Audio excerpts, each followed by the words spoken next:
사랑하는 성도 여러분, 한 주 동안 여러분들의 삶들을 잘 돌아보셨습니까? 우리가 계속해서 지금 욥에 대해서 살펴보고 있습니다. 특히 욥의 모습을 통해서 여러분의 모습을 비춰 보았을 때 어떠한 것 같았습니까? 혹시 내 마음속으로만 손을 들어주셨으면 좋겠습니다. 내가 그래도 욥만큼은 하는 것 같아. 웃으시는 거 보니까 그 정도 아닌 것 같습니까? 아니면 욥보다는 좀 못하지만 그래도 내 나름의 좀 괜찮은 것 같아. 때로는 네, 욥을 보고 그의 모습들을 보니 참 내가 많이 머는 것들이 부족하구나. 아니면은 나는 욥과는 좀 아예 결이 다른 것 같은 사람인데, 여러분들은 그 이야기들 중에 어느 쪽에 조금 더 속하시는 것 같습니까? 욥이란 사람은 어떠한지를 우리가 계속 좀 살펴봄으로써 우리의 모습들을 조금은 잘 확인하고 돌아보기를 원합니다.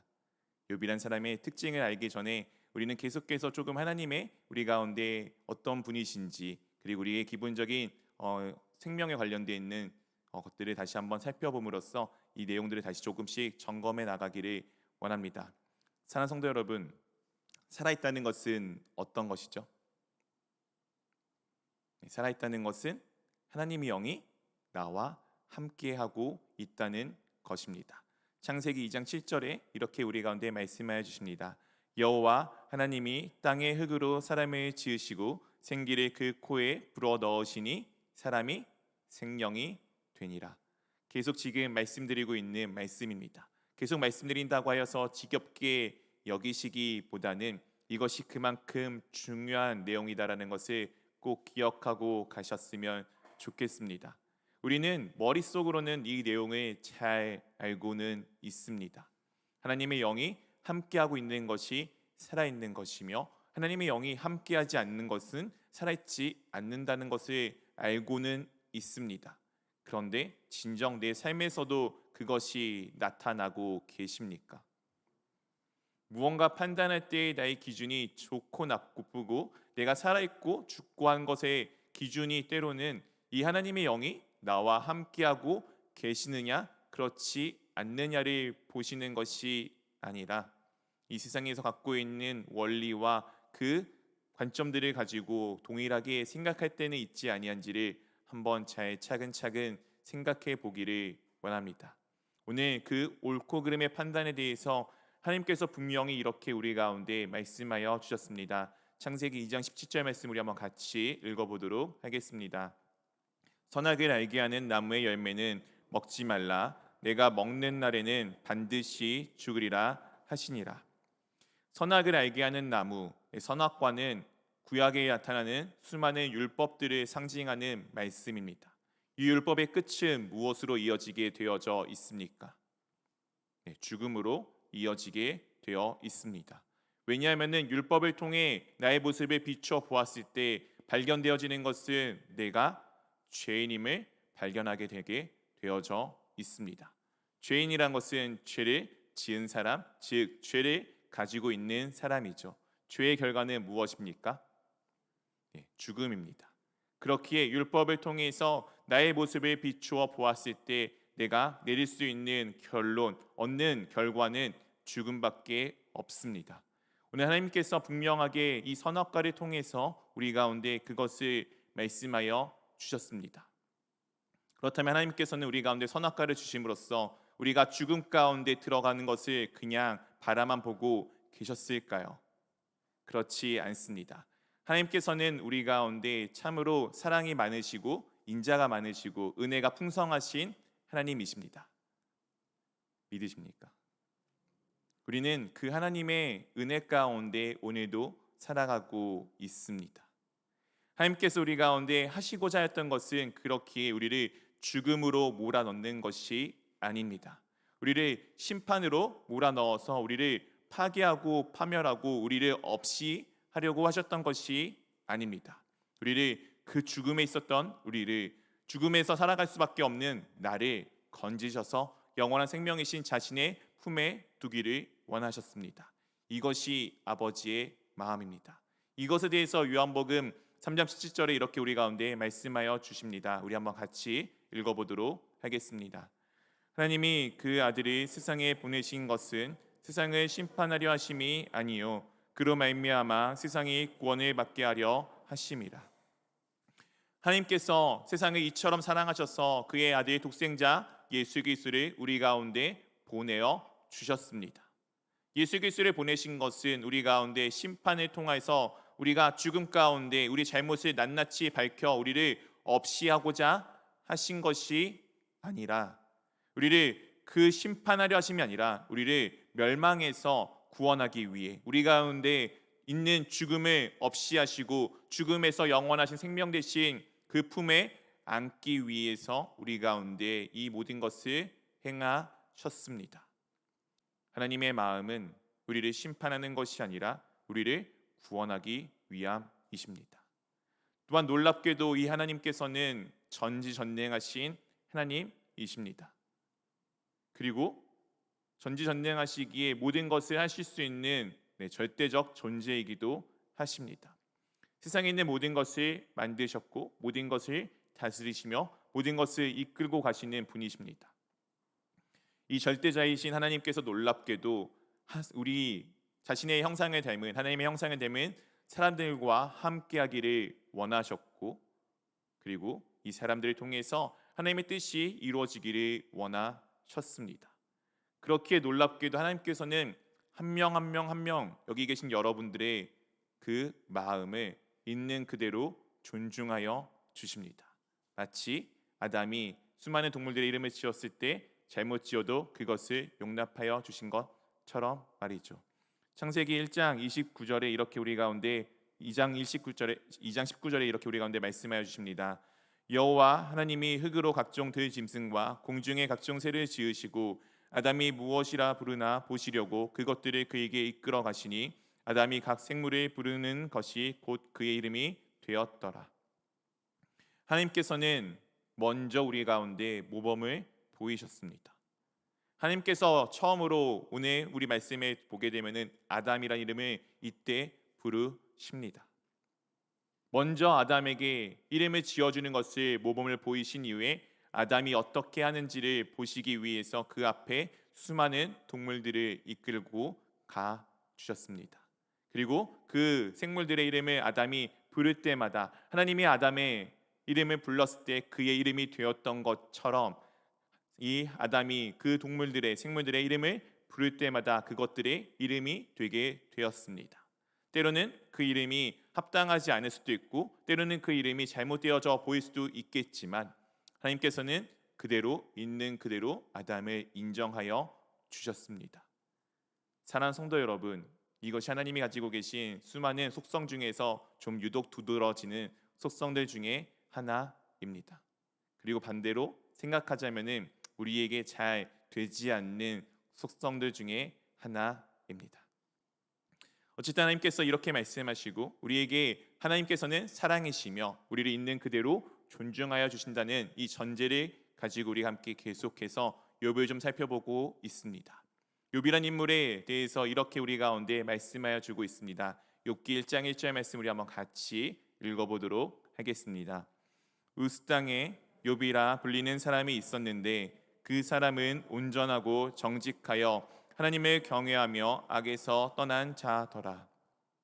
욥이라고 불리는 어떠한 사람이 있었습니다. 이 사람은 어떤 사람입니까? 온전하고 정직하여 하나님을 경외하여서 악에서 떠났던 사람입니다.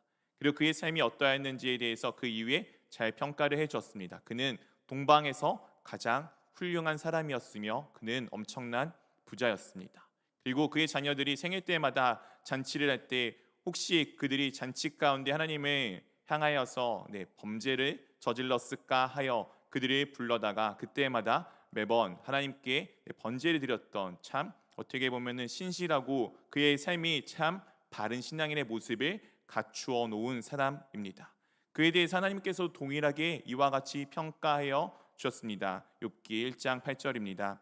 여호와께서 사탄에게 이르시되 내가 내 종 욥을 주의하여 보았느냐. 그와 같이 온전하고 정직하여 하나님을 경외하며 악에서 떠난 자는 세상에 없느니라. 오늘 사탄이 하나님의 아들들의 모임 가운데 나타났을 때 하나님께서 사탄에게 주의하여 보았냐라고 말씀을 하시면서 그 욥에 대해서 1절의 말씀과 동일하게 평가를 하여 주고 계십니다. 그에 대해서 사탄이 이와 같이 대답을 합니다. 우리 9절의 말씀 한번 같이 읽어보도록 하겠습니다. 사탄이 여호와께 대답하여 이르되 욥이 어찌 까닭 없이 하나님을 경외하리이까. 욥이 왜 하나님을 까닭 없이 어떤 이유가 있어서 경외할 것 아니냐라고 지금 사탄이 하나님께 말을 하였습니다. 그래서 하나님께서 그것에 대해서 인정을 하시고 그리고 사탄이 원하는 것에 대해서 하게끔 하십니다. 그러자 이렇게 사탄에게 하나님께서 말씀하시죠. 우리 12절 말씀을 한번 같이 읽어보도록 하겠습니다. 여호와께서 사탄에게 이르시되 내가 그의 소유물을 다 내 손에 맡기노라. 다만 그의 몸에는 내 손에 대지 말지니라. 사탄이 곧 여호와 앞에서 물러가니라. 사탄이 여호와 하나님께 이 욥이 많은 재산을 가지고 있으니까 하나님께서 복을 주셔서 그 모든 것들을 가지고 있으니까 하나님을 경외하는 것 아니냐라고 하자 하나님께서 그것을 없이 해보라라고 하십니다. 대신에 그의 몸에는 손을 대지 말 것을 분명히 제안하십니다. 그러자 사탄이 정말 급박하고 신나는 모습처럼 그 모든 것들을 하나씩 정말 빠르게 쳐서 다 없애는 모습을 우리 가운데 보여줍니다. 오늘 하나님께서 허락하신 그것들은 다 없어지고 허락하지 아니하신 욥의 몸에는 사탄이 손을 대지 않았습니다. 그때 이 모든 소식을 들은 욥의 반응이 이와 같습니다. 우리 욥기 1장 20절 말씀을 한번 같이 읽어보도록 하겠습니다. 욥이 일어나 겉옷을 찢고 머리털을 밀고 땅에 엎드려 예배하며. 이 상황 가운데서도 욥은 지금 예배하면서 하나님 앞에 찬송을 하게 됩니다. 그리고 자신의 모든 것을 주신 것도 하나님이시고 그렇기 때문에 모든 것을 가져가시는 것도 하나님이시다라고 찬송을 하면서 그들이 이 모든 일에 범죄하지 않았고 하나님을 원망하지 않았다라고 말씀을 하여 주고 계십니다. 이것이 지난주까지 보았던 말씀이었습니다. 오늘은 또 장면이 바뀌어서 이와 같은 말씀으로 시작합니다. 욥기 2장 1절 말씀 우리 한번 같이 읽어보도록 하겠습니다. 또 하루는 하나님의 아들들이 와서 여호와 앞에 서고 사탄도 그들 가운데 와서 여호와 앞에 서니. 얼마나 많은 시간이 지났는지는 알 수가 없어요. 그냥 어떤 특정 하루가 되자 하나님의 아들들도 여호와 앞에 왔고 그리고 앞에 1장에 있었던 사탄도 동일하게 지금 여호와 앞에 서게 됩니다. 1장의 내용을 보았을 때 분명히 하나님께서 이 사탄을 통해서 욥의 마음을 보셨잖아요. 그렇다면 2장의 원래 내용은 우리가 익히 알고 있다라면은 무엇이 와야 정상입니까? 그 모든 것들을 회복시켜 주시고 그 잘못된 것들을 다시금 돌이켜 주시는 것이 우리가 보통은 기대하는 마음일 것입니다. 그런데 오늘의 내용의 전개들은 그렇게 되지 않습니다. 이 사탄에게 하나님께서 또다시 한 번 더 이렇게 물어보십니다. 3절입니다. 우리 한번 같이 읽어보도록 하겠습니다. 여호와께서 사탄에게 이르시되 내가 내 종 욥을 주의하여 보았느냐. 와 같이 온전하고 정직하여 하나님을 경외하며 악에서 떠난 자가 세상에 없느니라. 내가 나를 충동하여 까닭 없이 그를 치게 하였어도 여전히 자기의 온전함을 굳게 지켰느니라. 여호와께서 사탄에게 묻습니다. 내가 내 종 욥을 주의하여 보았느냐. 1장에서도 똑같이 말씀하셨어요. 주의하여 보았느냐. 이 주의하여 보다는 것은 마음에 담아 두다는 것의 의미를 담고 있습니다. 즉 사탄이 마음에 욥을 담아두고 있는 것을 하나님께서 알고 계셨던 거죠. 그러니 욥에 대해서 주의하여 보았냐고 묻자 사탄이 어떻게 했죠? 바로 욥에 대해서 대답을 하여 주는 모습을 보여주었습니다. 그리고 이 2장에서도 동일하게 그렇게 바로 반응을 하고 있습니다. 하나님께서는 정말 놀랍게도 이 악한 사탄의 마음조차도 그냥 있는 그대로 인정해 주시고 그것을 그냥 그대로 잘 또 받아주십니다. 정말 놀라운 것은 하나님께서 그것을 통해서 어떤 악한 길로 빠지는 것이 아니라 하나님께서는 선하신 하나님이시고 전능하신 전지하신 하나님이시기에 모든 것을 가지고 바른 길로 인도해 주실 것을 우리는 알고 있고 믿고 있습니다. 오늘 이렇게 또한 욥에 대해서 다시 한번 동일하게 1장에 있었던 내용과 평가하여 주십니다. 그와 같이 온전하고 정직하여 하나님을 경외하며 악에서 떠난 자가 세상에 없느니라. 내가 나를 충동하여서 너가 나에게 이렇게 이야기하여서 네가 원하는 것을 허락하여 주었는데도 그가 여전히 자신의 온전함을 굳게 지키고 있는 모습을 네가 보지 않았느냐. 이렇게 되면은 우리는 당연히 하나님께서 이렇게 하나님께서 역시 욥을 알아주시는구나, 욥의 정직함을 알아주시는구나를 기대하게 될 것이고, 그렇다면은 이 사탄은 잘못된 것을 구하였기에 그가 망하고 쓰러지고 해야 될 것이며, 욥은 다시 모든 것을 회복시켜줘야 될 것에 대해서 기대를 하겠지만, 놀랍게도 사탄은 한 번 더 이와 같은 말을 하나님께 전하게 됩니다. 4절 5절입니다. 사탄이 여호와께 대답하여 이르되 가죽으로 가죽을 바꾸오니 사람이 그의 모든 소유물로 자기의 생명을 바꾸올지라. 5절을 한번 같이 읽어보도록 하겠습니다. 이제 주의 손을 펴서 그의 뼈와 살을 치소서. 그리하시면 틀림없이 주를 향하여 욕하지 않겠나이까. 사탄이 여호와께 대답합니다. 사람들이 자신의 목숨을 구하기 위해서 자신의 있는 모든 소유물을 파는 것, 자신의 있는 모든 소유물을 아낌없이 내어놓는 것 당연합니다. 그 당연한 것에 대해서 뭘 그렇게 특별하게 여기십니까? 그의 몸을 이제 한번 쳐보세요. 그러면은 그가 틀림없이 하나님을 욕하지 않겠습니까? 주의 손을 펴서 그의 몸을 쳐 보시면은, 여기 나타나는 주의 손을 펴라는 것은 모든 주권이 하나님께 달려 있음을 고백하는 것입니다. 놀랍게도 이 고백은 믿는 우리뿐만 아니라 하나님이 대적하는 이 사탄도 동일하게 고백을 하고 있습니다.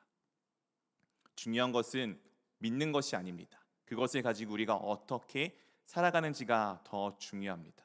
사탄은 이 하나님의 주권에 대해서 알고 있고 그것이 그렇다는 것을 믿고 있었을지 모르겠지만, 그것을 통해서 자신이 원하는 것을 이루어 나가는 것에 지금 사용하려고 하고 있습니다. 주권이 하나님에 있는 것은 알지만 그 주권을 통해서 자신의 이득을 취하고자 합니다. 어쨌든 이 사탄이 그렇게 이야기를 하자 하나님께서 이와 같이 그에게 또다시 놀라운 일을 허락하십니다. 6절 말씀입니다. 여호와께서 사탄에게 이르시되 내가 그를 내 손에 맡기노라. 다만 그의 생명은 해하지 말지니라. 앞에 하나님께서 처음에는 1장에서는 그의 몸에는 손을 대지 말라고 하셨지만 지금은 그를 사탄의 손에 맡긴다라고 말씀을 하십니다. 그런 한 가지를 제안하시죠. 무엇을 하지 못하게 하셨습니까? 생명을 해치지 못하게 하셨습니다. 왜냐하면 이 생명이 없다는 것은 더 이상 이 존재가 존재하지 않는 것을 의미하며 그 존재에게 하나님께서 하시고 싶은 그 내용과 뜻을 알릴 수가 없기 때문입니다.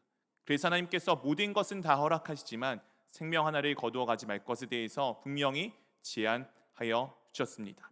그러자 사탄이 이 욥에게 이와 같은 일을 행하게 됩니다. 7절 8절입니다. 사탄이 이에 여호와 앞에서 물러가서 욥을 쳐서 그의 발바닥에서 정수리까지 종기가 나게 한지라. 우리 8절 말씀 한번 같이 읽어보도록 하겠습니다. 욥이 제 가운데에 앉아서 질그릇 조각을 가져다가 몸을 긁고 있더니. 사랑하는 성도 여러분, 여러분들 혹시 몸이 많이 가려워 본 적이 있으십니까? 얼마나 가려우셨습니까? 오늘 욥이 그 종기가 난 게 얼마나 가려웠는지 그냥 긁는 게 아니에요. 손톱으로 막 열심히 긁다 보면은 손톱으로만 긁어도 때로는 피가 납니다. 그럼에도 가려우면 어떻게 하죠? 어쩔 수 없이 그 주변이라도 긁어야 되는 게 보통 사람의 마음이겠죠. 오늘 욥은 얼마나 그 몸이 가려웠는지 그냥 긁은 것이 아닙니다. 옛날 성경의 표현으로는 기왓장, 오늘은 질그릇, 즉 깨진 도자기를 들고서 자신의 몸에 상체기를 내어가면서 그것을 긁고 있는 모습을 지금 보여주고 있습니다. 얼마나 괴로웠을까요? 아마 그가 긁고 있으면서 계속 생각했을지 모르겠어요. 차라리 죽는 게 낫지. 이게 뭐 하는 짓이야. 차라리 죽는 게 낫지. 내가 왜 이러고 있어야 돼. 내가 도대체 무슨 잘못을 저질렀길래, 내가 도대체 무슨 죄가 있길래 내가 지금 이런 고통을 당해야 하지? 그렇게 그는 자신의 모습들을 살펴보았을 거고 그는 분명하게 확신할 건데 자신은 아무런 잘못이 없다는 것을 확신하고 나아갔습니다. 이 내용은 그 이후에 나오는 친구들과의 대화에서 정말 명명백백하게 잘 드러나게 됩니다. 어쨌든 이렇게 정말 참 비참하게 지금 앉아있는 욥에게 그의 아내가 이와 같은 이야기를 하며 그리고 욥이 이와 같은 대답을 합니다. 9절 10절 말씀 우리 두 절의 말씀을 한번 같이 함께 읽어보도록 하겠습니다. 그의 아내가 그에게 이르되 당신이 그래도 자기의 온전함을 굳게 지키느냐 하나님을 욕하고 죽으라. 그가 이르되 그대의 말이 한 어리석은 여자의 말 같도다. 우리가 하나님께 복을 받았은즉 화도 받지 아니하겠느냐 하고 이 모든 일에 욥이 입술로 범죄하지 아니하니라. 그의 아내가 욥의 아내가 욥에게 말합니다. 당신이 그래도 자기의 온전함을 굳게 지키고 있습니까? 차라리 이 와정이 되었는데 하나님을 욕하고 그냥 죽으십시오. 그러자 욥이 그녀에게 이와 같이 대답합니다. 아마 저라면은 이런 대답이라기보다는 맞는 것 같아라고 하고 그렇게 했을지 모르겠지만 욥은 이와 같이 대답을 하죠. 너의 말이 당신의 말이 한 어리석은 여자, 이 어리석다는 것은 도덕적으로 잘못되어 있다는 것을 의미하고 있습니다. 그런 여자들의 말과 같구나. 오히려 내가 지금 우리가 하나님께 복을 받았은즉 화를 받는 것도 어떻게 보면은 당연한 것 아닙니까? 하나님께서 주권이 있는데 하나님께서 그 주권을 어떻게 쓰는 것은 그분의 자유 아닙니까? 이렇게 고백을 하고 욥은 이 모든 일에 입술로 범죄하지를 않고 나아갑니다. 이후에 욥의 세 친구가 와서 이 욥의 모습을 살펴봅니다. 그들의 욥의 모습이 얼마나 비참하였는지 일주일 동안 아무 말도 않고 그냥 가만히 곁에 있었을 뿐입니다. 그리고 나서 우리가 알고 있는 욥기의 대부분의 내용들이 이 친구들과의 대화 가운데 그 대화들로 이루어져 있습니다. 그 대화의 나중의 결론은 다음 주에 한번 우리가 살펴보기를 원합니다.